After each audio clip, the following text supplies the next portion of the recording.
జీవితమే చదరంగం కార్యక్రమం ద్వారా మీ సమస్యలకు పరిష్కార మార్గాన్ని తెలియజేసే ప్రయత్నం చేస్తాం. మరి ఇంకెందుకు ఆలస్యం, మీ సమస్యను మాకు వాట్సాప్ మెసేజ్ చేయండి. మా నెంబర్ 7799789788. గుర్తుంచుకోండి, కేవలం వాట్సాప్ మెసేజ్ మాత్రమే చేయండి, కాల్స్ చేయొద్దు. మీ వివరాలు గోప్యంగా ఉంచబడతాయి. అమ్మ, నేను విజయవాడ నుంచి వచ్చాను మేడం. నా పేరు దేవి. నా పెళ్ళి 5 సంవత్సరాలు అయింది మేడం. నాకు 2 పిల్లలు, ఒక పాప ఒక బాబు. ఎన్ని సంవత్సరాలమ్మా వాళ్ళకి? పిల్లలకి ఎన్ని సంవత్సరాలు? 3 సంవత్సరాలు పాప, 4 సంవత్సరాలు బాబు అండి. మళ్ళీ నేను ఇప్పుడు కడుపుతో ఉన్నాను మేడం. మా అత్త మామగారికి మా ఆయన నన్ను చేసుకోవటం ఇష్టం లేదండి. నాకే లవ్ మ్యారేజ్ చేసుకున్నాం మేడం. మేము కట్నం కూడా తీసుకురాలేదు. ఇంట్లో వాళ్ళ అమ్మ నాన్న ఒప్పించి మా అత్తగారిని మామగారిని ఒప్పించి పెళ్లి చేసుకున్నాం మేడం మేము. అయితే ఇప్పుడు మళ్ళీ నేను 3వ నెల కడుపుతో ఉన్నాను. వాళ్ళు ఏమంటున్నారంటే 2 పిల్లలు పుట్టారు కదా, మళ్ళీ 3వసారి కడుపుతో ఉన్నాం అని చెప్పేసి టార్చర్ చేస్తున్నారు మేడం. కట్నం తీసుకురాలేదండి నాకు. ఇంట్లో వేసి కొట్టి తిట్టి ఆడపడుచు వాళ్ళందరూ అన్నం పెట్టకుండా, కనీసం మంచి నీళ్ళు కూడా ఇవ్వకుండా నన్ను హింసిస్తున్నారు మేడం. ఇప్పుడు నువ్వు కడుపుతో ఉన్నావని తెలిసి కూడా వాళ్ళు నిన్ను అలా చేస్తున్నారా? అవును మేడం. మరి మీ భర్తమ్మ? ఆయన లేరండి. ఆయన ఎక్కడో ఉంటారు. నైట్ వచ్చి వెళ్తారు మేడం. ఉదయాన్నే వెళ్తారు, నైట్ వచ్చి పగలు నేను వెళ్ళొస్తాను మేడం. ఇప్పుడు రాత్రిపూట మీ హస్బెండ్ వస్తారు కదా, అప్పుడు రానిస్తారా మీ అత్త వాళ్ళు? వాళ్ళు చూడకుండా వచ్చి పోతారు మేడం. చూడకుండా వచ్చి పోతారు. అవును. ఇప్పుడు నువ్వేమనుకుంటున్నా, మీ ఆయనతో మాట్లాడితే నీ సమస్య పరిష్కారం అవుద్దా? మీ అత్త మామతో మాట్లాడితే పరిష్కారం అవుద్దా? మీ ఆడపడుచుతో మాట్లాడితే పరిష్కారం అవుతుందా? మా అత్త మామ ఆడపడుచుతో మాట్లాడండి మేడం. మా ఆయనతో మాట్లాడడానికి నేను చెప్పుకుంటాను మా ఆయనతోటి. చెప్పండి ప్రియాంక. నమస్తే మేడం. నమస్తే. యాక్చువల్గా 1 year బ్యాక్ మా అన్నయ్య చనిపోయాడండి. అయ్యో. అవునండి, చనిపోయారు. సో చనిపోయిన దగ్గర నుంచి తను ఇంకా అదొక రకమైన స్టేజ్ లోకి వెళ్ళిపోవడం. మాకు కూడా చాలా బాధలో ఉన్నాం, కానీ మరీ తను షాక్ లో ఉండిపోయిందిలే. 1 నెల 2 నెలలు అయితే సెట్ అవుద్ది అనుకున్నాం, కానీ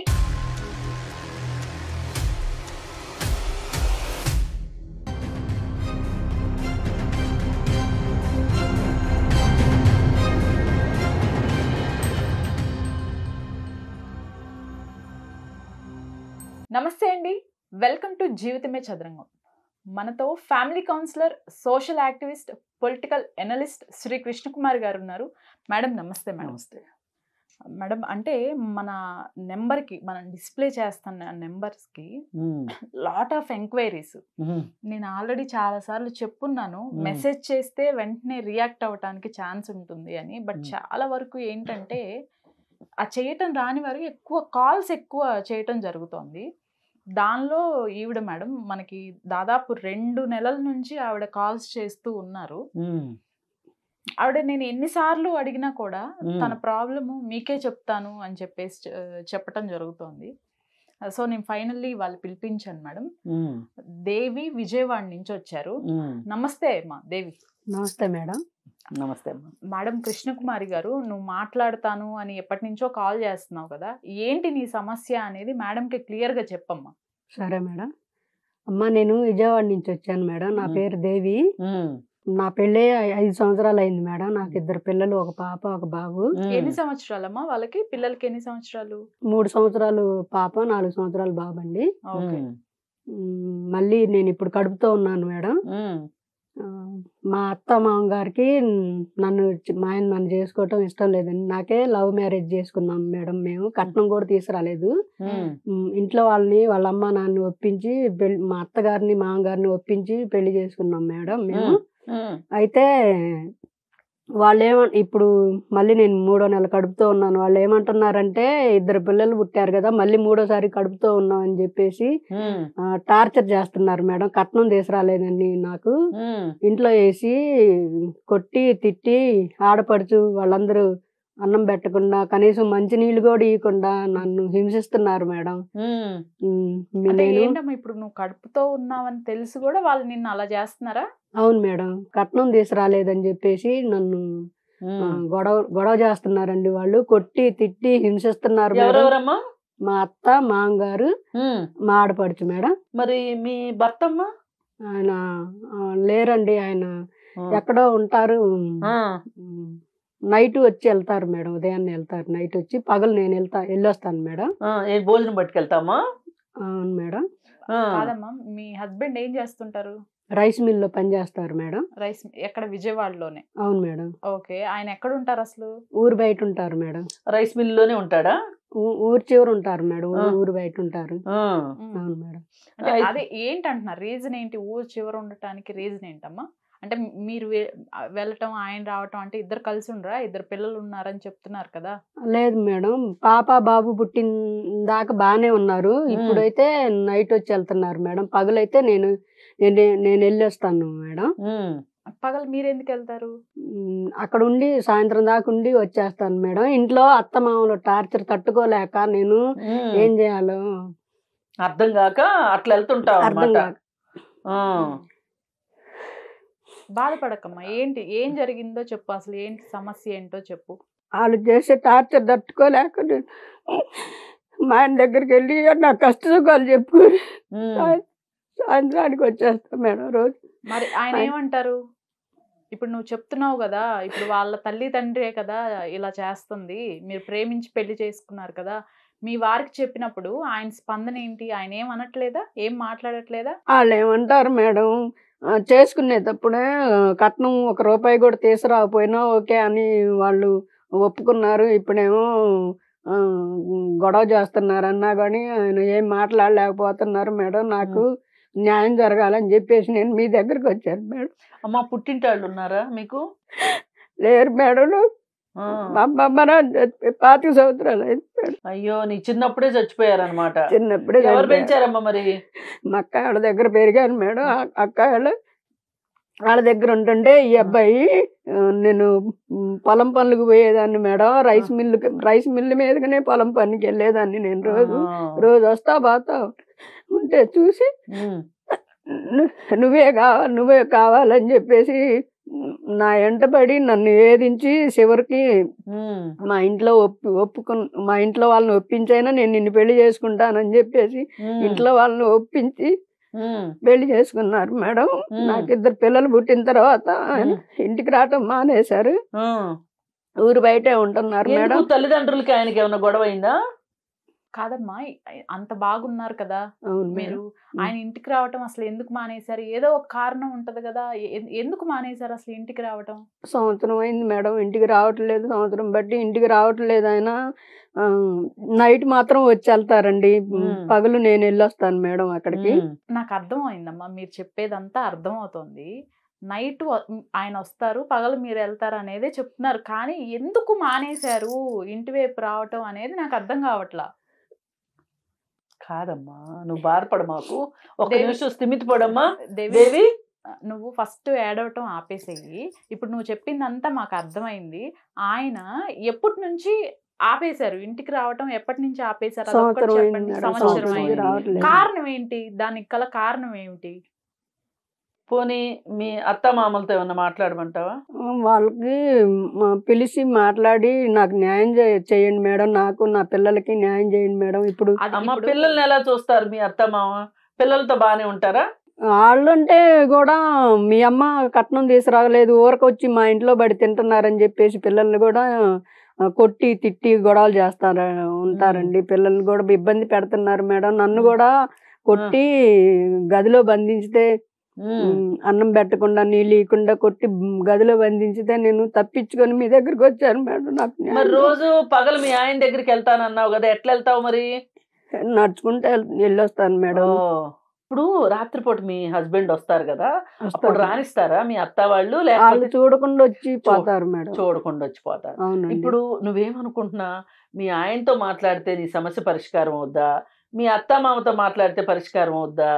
మీ ఆడపడుచుతో మాట్లాడితే పరిష్కారం అవుతుందా చెప్పు. మా అత్త మామ ఆడపడుచుతో మాట్లాడండి మేడం. మా ఆయనతో మాట్లాడడానికి నేను చెప్పుకుంటాను మా ఆయనతోటి.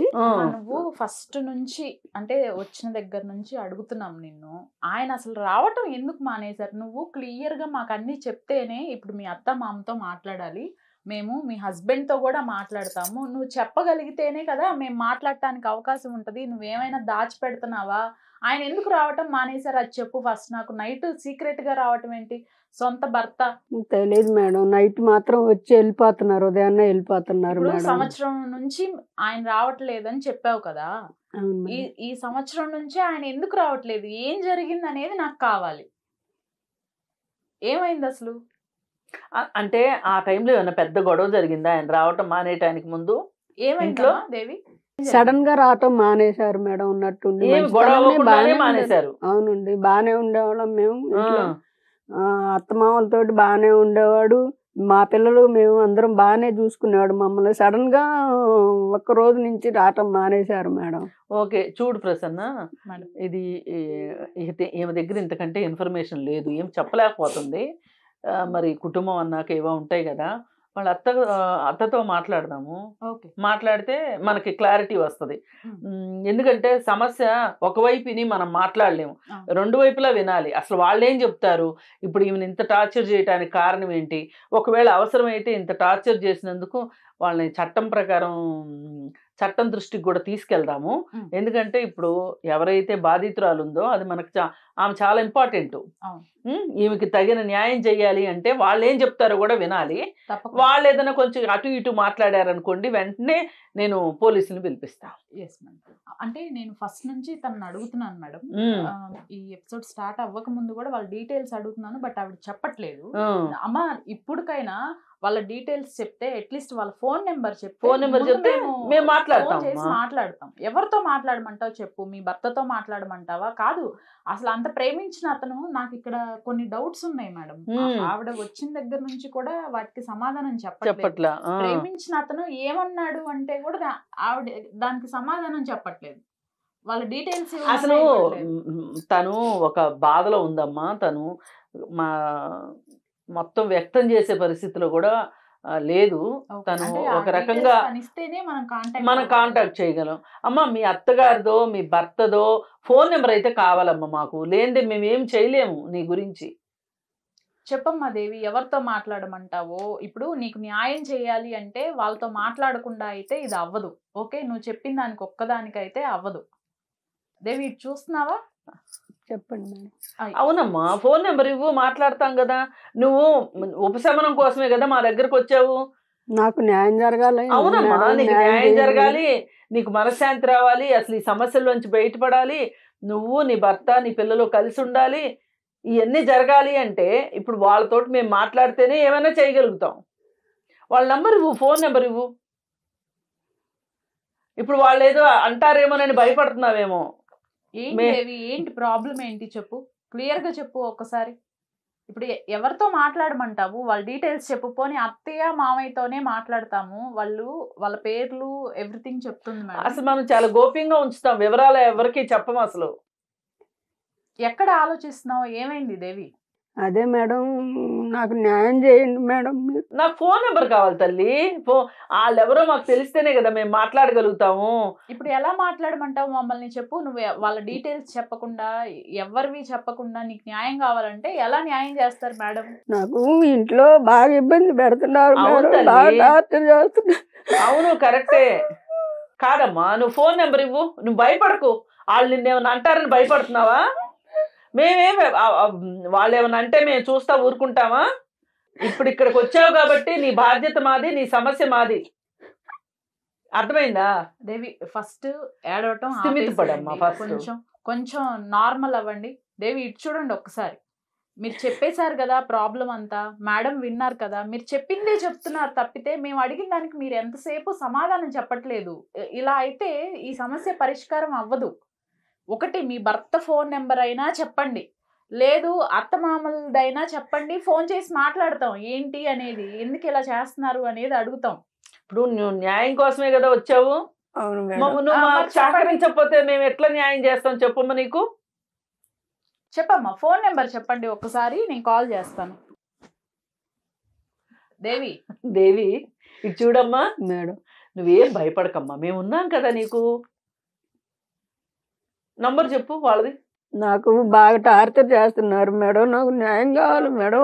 మా దేవి, ఇప్పుడు మీ ఎవరో ఒకరిది నీకు సంబంధించిన వాళ్ళది ఎవరో ఒకరిది నువ్వు నెంబర్ ఇస్తే ఈ సమస్య పరిష్కారం అవుతుంది. నువ్వు అవ్వాలి, సమస్య పరిష్కారం అవ్వాలి అనుకుంటే నెంబర్ ఇవ్వు. ఎవరి నెంబర్ ఉంది నీ దగ్గర చెప్పు. సరే నీకు నెంబర్స్ గుర్తులేవు అనుకో, నీ ఫోన్లో ఎవరైనా నెంబర్ ఉందా? మా ఆడపడుచు నెంబర్ ఉంది మేడం. ఉంది కదా, ఒక్కసారి ఆ ఫోన్ నెంబర్ ఇవ్వమ్మా. నీ ఫోన్ ఇవ్వు ఒక్కసారి. ఇక్కడ ఫోన్లో చూసుకోండి మేడం. ఏమని ఉంది పేరు? ఆవిడ పేరేంటి? దేవి, మీ ఆడపడుచు పేరేంటమ్మా? Priyanka madam. Priyanka. Okay. Hello hello, Priyanka గారు మాట్లాడుతున్నారా? అవునండి, ఎవరు? మేము జీవితమే చదరంగం ఎపిసోడ్ నుంచి హైదరాబాద్ నుంచి కాల్ చేస్తున్నామండి. ట్రీ మీడియా ఇది. ఓకే. మీడియా ఛానల్ నుంచి కాల్ చేస్తున్నాము. దేవి విజయవాడ నుంచి మా దగ్గర ఉన్నారు ఆల్రెడీ. అవునండి, మా వదినే. మీ వదినేనా? అవునండి, మా వదినే. ఎక్కడున్నారు ఇప్పుడు? హైదరాబాద్ లో ఉన్నారండి, మాతో పాటు స్టూడియోలో ఉన్నారు. ఓకే. ఇప్పుడు ఆవిడ 3rd month ప్రెగ్నెంట్. మీరందరూ కలిసి ఆవిడని హింసిస్తున్నారు, ఒక రూమ్ లో పెట్టేసి డోర్లు వేస్తున్నారు అని చెప్పేసి ఆవిడ చెప్తోంది. విపరీతంగా బాధపడుతుంది. ఏంటి అసలు ఏం జరిగిందండి? నాతో పాటు ఫ్యామిలీ కౌన్సిలర్ ఉన్నారు. ఆవిడకి ఒక్కసారి మీరు ఏం జరిగింది అనేది మీ సైడ్ కూడా వినాలి అనే ప్రయత్నం చేస్తున్నాము. ఏం జరిగింది అనేది చెప్పండి. సరే మేడం. చెప్పండి ప్రియాంక. నమస్తే మేడం. నమస్తే. యాక్చువల్గా 1 year బ్యాక్ మా అన్నయ్య చనిపోయాడండి. అయ్యో. అవునండి, చనిపోయారు. సో ఆ చనిపోయిన దగ్గర నుంచి తను ఇంకా అదొక రకమైన స్టేజ్ లోకి వెళ్ళిపోవడం. ఇంకా మాతో ఎవరితో మాట్లాడేది కాదు. రాత్రి మీ అన్నయ్య వచ్చాడు, అన్నం పెట్టు అనేది, లేకపోతే ఆ కూర వండి ఈ కూర వండి అనడం. మేము అనుకున్నాము సర్లే, ఇంకా మాకు కూడా చాలా బాధలో ఉన్నాం, కానీ మరీ తను షాక్ లో ఉండిపోయిందిలే, 1 నెల 2 నెలలు అయితే సెట్ అవుద్ది అనుకున్నాం. కానీ తను ఇంకా అదే కంటిన్యూ చేస్తుంది. ఎక్కడికో వెళ్ళడం, పగలు రావడం, మీ అన్నయ్యని కలిసాను వచ్చానని చెప్పడం, ఇంక ఇదే చేస్తుందండి. ఇంక మేము చెప్పాము అంటే మా పెద్దల్లో కూర్చోబెట్టి మాట్లాడించాం, గానీ తను మారట్లేదు. ఇంకొక రోజు ఉన్నట్టుండి మీ అన్నయ్య దగ్గరికి వెళ్ళొస్తానని చెప్తే, సర్లే ఇక్కడికే వెళ్ళొస్తుంది కదా, సమాధి దగ్గరికి వెళ్ళొస్తుంది రోజు, అక్కడికి వెళ్ళొస్తుంది అని అనుకున్నాము. ఇంకా ఆ రోజు నుంచి మాకు మళ్ళీ కనిపించలేదు తను. మేము చాలా వెతికాము, కంప్లైంట్ ఇచ్చాము. తనని ఏ రోజు కూడా హింసించలేదు, ఏమి చేయలేదండి. మేము కూడా బాధలో ఉన్నాము. మా అన్నయ్య సడన్ గా చనిపోవడం, ఇదంతా జరగడం, ఇప్పుడు తను అలా అవ్వడం. అంటే పిల్లలు ఎక్కడున్నారు ప్రియాంక? మాతోటే ఉన్నారండి పిల్లలు. మీతోటే ఉన్నారా? ఇప్పుడు తను ఏం చెప్తుందంటే, నేను ఇప్పుడు 3వ నెల గర్భవతిని, నన్ను రూమ్లో పెట్టి హింసిస్తున్నారు, నాకు తిండి పెట్టట్లేదు, కొడుతున్నారు, నా పిల్లల్ని కూడా మీ అమ్మ కట్నం తీసుకురాకోకుండా వచ్చిందని నా పిల్లల్ని కూడా హింసిస్తున్నారు.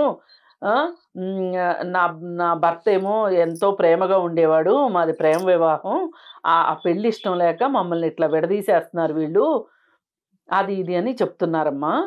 లేదండి, 6 నెలల క్రితం కూడా నాకు ఇప్పుడు 5 నెలలు కడుపు అని చెప్పింది. ఆయన చెప్తే కూడా మేము అప్పుడు ఇంక ఈ బాధలో, ఇంక తను రోజు మా అన్నయ్య వస్తున్నాడు అని చెప్పి ఇంక తను అదే ఇదిలో ఉందని చెప్పి మేము వదిలేసాము. ఇంక తను కడుపుతో ఉందనే తను అనుకుంటుంది, కానీ లేదు, అదేం లేదు. లేదండి, అదేమి లేదు. మరి అసలు ఇంట్లో పనులు అవన్నీ చేస్తుందమ్మా? మిగతా టయాల్లో మామూలుగా ఉంటుందా లేకపోతే? లేదండి, మా అన్నయ్య చనిపోయిన దగ్గర నుంచి తను ఇంక ఈ లోకంలోనే ఉండట్లేదు. అయ్యో. ఏడవడం, అన్నయ్య వస్తాడు, ఒక మా ఆయన వచ్చాడండం, ఆ కూరండు ఈ కూరండు, ఇంక ఇదే ధ్యాస తనకి, ఇంక వేరే ధ్యాస లేదు. పిల్లల్ని కూడా పట్టించుకోవట్లేదు. మరి ఇప్పుడు తను ఇలాంటి పరిస్థితిలో ఉంది కదా, తన మానసికంగా బాగులేదు అనేది మీకు అర్థమైందమ్మా? అంటే కొంచెం సెట్ అవుతుందేమో అనుకున్నామండి. ఆ షాక్ లో ఉంది, ఒక 6 నెలలు అయితే సరిపోతుందేమో అనుకున్నాం, కానీ తను ఇలా అంత దూరం ఎలా వెళ్ళిందో కూడా మాకు అర్థం కావట్లేదు. మరి ఇప్పుడు తనని డాక్టర్కి ఏమన్నా చూపించారమ్మా? లేదండి, ఇంకా మేము ఆ బాధలోంచే కోలుకోలేదు. మేము కూడా ఇంకా అదే షాక్ లో ఉన్నాము. ఇంకా చూపిద్దాంలే అని ఆగాం, కానీ తను వెళ్ళిపోయింది ఇంట్లోంచి. తర్వాత వెతికాము, కంప్లైంట్. ఎన్నాళ్ళు అయిందమ్మా ఇంట్లో నుంచి వచ్చేసి? ఇంట్లోంచి వెళ్ళిపోయి కూడా 6 నెలలు అయిందండి. అయ్యో. సరే అమ్మా, ఏది ఏమైనా ఒక మంచి విషయం ఏంటి అంటే, ఆవిడ మా దగ్గరకు వచ్చింది కాబట్టి మేము ఆవిడని జాగ్రత్తగా చూసుకుంటాము. మా అడ్రస్ అది నేను మీకు చెప్తాను, మీరు హైదరాబాద్ రండి. వస్తే ఈ లోపు ఇప్పుడు మీరు చెప్పిన దాన్ని బట్టి ప్రెగ్నెన్సీ లేదు ఏమీ లేదు అనేది అర్థమైపోయింది. కొంతమంది ఇలాగే షాక్లో ఉండిపోతారంటే వాళ్ళు నమ్మరు అనమాట, నమ్మటం ఇష్టం ఉండదు. దీన్నే డెనయల్ స్టేజ్ అంటారు. వాస్తవం ఓ పక్క నుంచి తెలుస్తున్నా తెలియనట్లుగా ఉండిపోవాలి. అంటే వాళ్ళకేంటంటే ఈ వాస్తవాన్ని అంగీకరించడం ఇష్టం లేదు. ఇప్పుడు అంతగా ప్రేమించిన మనిషి దూరం అయ్యాడు అనేసరికి ఆ మనిషి దూరం అయ్యాడు అని ఒప్పుకోవటం ఆమెకి ఇష్టం లేదు. కానీ ఆమెకు అప్పుడప్పుడు తెలుస్తూనే ఉంటుంది. కానీ మళ్ళీ దాన్ని కవరప్ చేసుకుంటానికి తను ఈ విధంగా హైపర్గా యాక్ట్ చేస్తూ ఉంటుంది అనమాట. పిల్లల పరిస్థితి చూసైనా తను మారట్లేదు. లేదమ్మా, తనకి కాస్త సైకియాట్రిస్ట్ తోటి కొంచెం థెరపీ చేయిస్తే గానీ తను మారదు. కొంచెం మీరు ఓపిక బట్టి కొన్నాళ్ళు ఆమెను చూసుకుంటే, కాస్త ఆమెకి కోఆపరేట్ చేశారనుకోండి, మామూలుగా ఇంట్లో ఫుడ్ విషయంలో కావచ్చు, లేకపోతే డాక్టర్ విషయంలో కావచ్చు, మీరు ముందు ఇక్కడ చూపించినా కానీ విజయవాడలో కూడా సైకియాట్రిస్టులు ఉంటారు. ఫోన్లో కూడా మాట్లాడతారు డాక్టర్ గారు. ఇక్కడ కూకట్పల్లిలో డాక్టర్ హరీష్ చంద్రారెడ్డి గారని ఒక మంచి డాక్టర్ ఉన్నారు. ఆయన దగ్గర సహారా క్లినిక్ అనమాట. ఆయన దగ్గరికి మీరు కూడా వచ్చిన తర్వాత మనం అందరం కలిసి వెళ్ళి ఆమెకు వైద్యం చేయిద్దాము. తప్పకుండా మామూలు అవుతుందమ్మా, నాకు ఆ నమ్మకం ఉంది. సరే మేడం, చూపిస్తాను మేడం తప్పకుండా. సరేనమ్మా, ఓకే మేడం, మీరు రండి తప్పకుండా. ఈ లోపు ఆమెను చూసుకునే బాధ్యత మాది.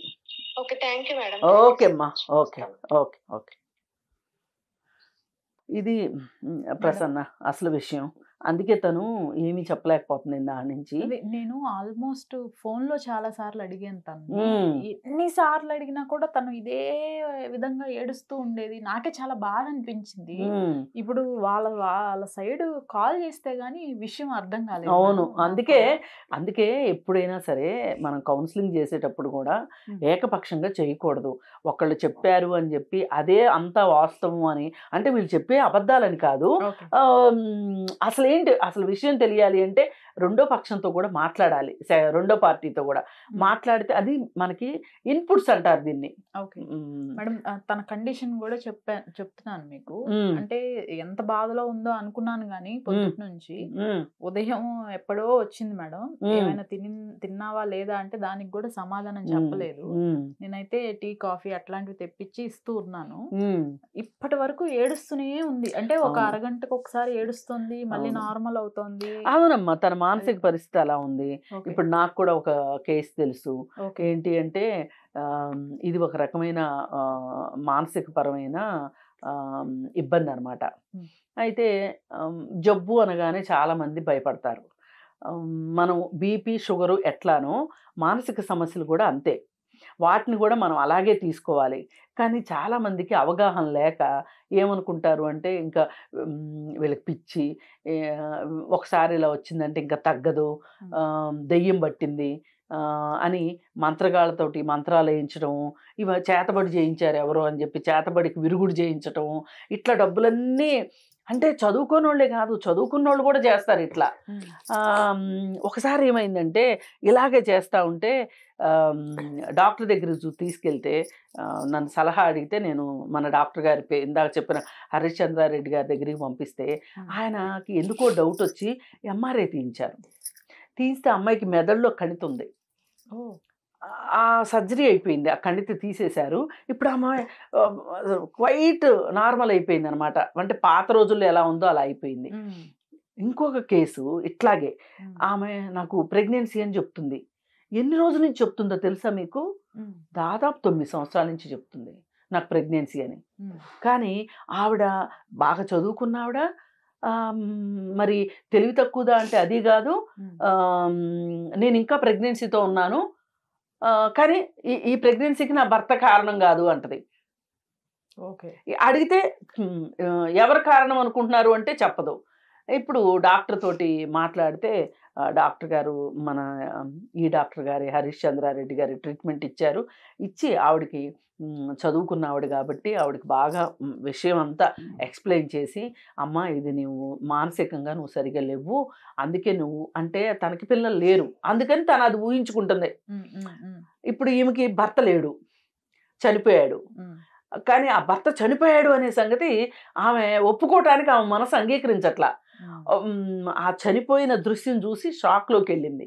ఆ షాక్లోకి నుంచి బయటకు వస్తేనేమో భర్త చనిపోయాడని ఒప్పుకోవాలి, లేదు అనుకుంటే భర్త ఉన్నాడని అనుకోవాలి. ఇప్పుడు భర్త ఉంటే నేను భర్తను కలవటానికి వెళ్తున్నాను పగలు అని చెప్తుంది, రాత్రి నన్ను కలవటానికి ఆయన వస్తున్నాడు అని చెప్తుంది. అక్కడే అసలు మనకి సగం ఏదో ఇక్కడ ఏదో ఒక మానసిక పరమైన అస్వస్థతలో ఆమె ఉంది అనేది మనకు అర్థమైంది. ఇప్పుడు ఆమెతో మాట్లాడిన తర్వాత ఆడపడుచుతో మాట్లాడాక మనకు ఫుల్ క్లారిటీ వచ్చింది. ఇది ఖచ్చితంగా ఈ జబ్బు క్యూర్ అవుతుంది, ఆమె మామూలు అవుతుంది, ఆమె పిల్లల్ని ఆమె చూసుకునే స్థాయి ఉంటుంది. పైగా ఈమె అదృష్టం ఏంటంటే ఒక పక్క పుట్టింటి వాళ్ళు లేకపోయినా అత్తింటి వాళ్ళు ఈ విధంగా చూసుకుంటున్నారు అంటే ఇది చాలా చాలా గొప్ప విషయం. వాళ్ళకి నిజంగా చేతులు ఎత్తి దండం పెట్టొచ్చు. ఎందుకంటే ఇష్టం లేని పెళ్ళి, ప్రేమ పెళ్ళి చేసుకొని కొడుకు ఒక అమ్మాయిని తీసుకొని ఇంటికి తీసుకొని వస్తే 2 పిల్లలు పుట్టి అతను హఠాత్తుగా అతని మీద ఎన్ని ఆశలు పెట్టుకుని ఉండుంటారు వాళ్ళు. మరి చనిపోతే అయినా వాళ్ళు నిబ్బరంగా ఉండి ఈ అమ్మాయిని చూసుకుంటూ పిల్లల్ని చూస్తున్నారు అంటే రేపు నాకైతే నమ్మకం ఉంది. అంటే 6 నెలలు అవుతుంది అని చెప్పింది మేడం. ఒకసారి నేను మాట్లాడే ప్రయత్నం చేస్తాను. దేవి చెప్పండి మేడం. నువ్వు ఇప్పుడు ఎక్కడ ఉంటున్నావు, ఎవరితో ఉంటున్నావు? నువ్వు ఒక్కదానివే ఎక్కడైనా ఉంటున్నావమ్మా? నేను ఒక్కదాన్నే ఉంటున్నాను మేడం. ఒక్కదానివే ఉంటున్నావు, ఓకే. ఎందుకని? అంటే వాళ్ళు నిన్ను టార్చర్ చేస్తున్నారని బయటకు వచ్చేసావా? మా అత్త మా మామ మా ఆడపడుచు నన్ను టార్చర్ చేస్తున్నారు మేడం. పిల్లల్ని తీసుకొని వచ్చి నేను ఒక్కదాన్నే ఒక ఊరి చివరి ఒక గదిలో ఉంటున్నాను మేడం. ఇప్పుడు పిల్లలు ఎక్కడ ఉన్నారమ్మా? అక్కడే ఉన్నారు మేడం. మీ అత్త మామ దగ్గరే ఉన్నారా? నేను ఉండొచ్చిన ఇంట్లో వదిలిపెట్టాను మేడం. ఓకే, అవును మేడం. మరి ఇప్పుడు ఎవరు చూస్తున్నారు అనుకుంటున్నావు వాళ్ళని, పిల్లల్ని? వాళ్ళ నాన్న చూసుకుంటారు. వాళ్ళ నాన్న చూసుకుంటున్నారు. సరే అమ్మా, నువ్వు భోజనం చేద్దు కానీ మీ మీ ఆయన వచ్చేటట్లు ఏర్పాటు మేము చేస్తాము. మీ ఆయన పిల్లల్ని తీసుకుని వస్తాడు, సరేనా? నీకు అదే కదా, నీకు కావాల్సిన న్యాయం అదే కదా. నీకు నీ భర్త నీ పిల్లలు కావాలి, మేము వచ్చేటట్లు చేస్తాము. నువ్వు కొంచెం ఒక్కరోజు ఓపిక పట్టు, సరేనమ్మా? సరే. ఇదమ్మా పరిస్థితి. మనం అనుకున్నట్లు ఇందాక అమ్మాయి వచ్చిన తర్వాత డాక్టర్ గారి దగ్గరికి పంపిద్దాము, పంపిస్తే మామూలు అయిపోతుంది. ఎంతో కొంత తన పిల్లల్ని తను చూసుకోగలిగిన పరిస్థితిలోకి వస్తే ఇప్పుడు నాకు ఒక నమ్మకం ఏంటి అంటే వాళ్ళ ఆడబడుచుతో మాట్లాడిన తర్వాత ఇలాంటి సమస్యలకి కుటుంబ సహకారం చాలా కావాలి. ఆ కుటుంబం ఈ అమ్మాయిని కొడుకుని చూసుకున్నంత బాగా చూసుకోకపోయినా కానీ బాధ్యతగా చూసుకుంటారనే నమ్మకం నాకు వచ్చింది. ఇదంతా ఈమెకు అర్థమైనా అర్థం కాకపోయినా కానీ ఈమె సమస్య అయితే మనకు పరిష్కారం అవుతుంది. అందుకని ఎవరైనా సరే మీకు మీ చుట్టుపక్కల ఎవరికైనా సరే ఇలా మానసికంగా ఇబ్బంది పడుతుంటే గనక దెయ్యాలు భూతాలు అని అనుకోకుండా, చేతబడులు అని అనుకోకుండా ఒక మానసిక వైద్యుడి దగ్గరికి, ప్రతి ఊర్లోనూ మానసిక వైద్యులు ఉన్నారు ఇవాళ, మానసిక వైద్యుడి దగ్గరికి తీసుకెళ్ళి వాళ్ళతో కొంచెం అనునయంగా ప్రేమగా ఉండి వాళ్ళు మందులు వేసుకునేటట్లు చూస్తే గనక వాళ్ళు ఒక నార్మల్ కండిషన్లోకి వచ్చే పరిస్థితి ఉంటుంది. దయచేసి ప్రతి ఒక్కళ్ళు అర్థం చేసుకోవాలని చెప్పి కోరుకుంటున్నాము ఈ సందర్భంగా.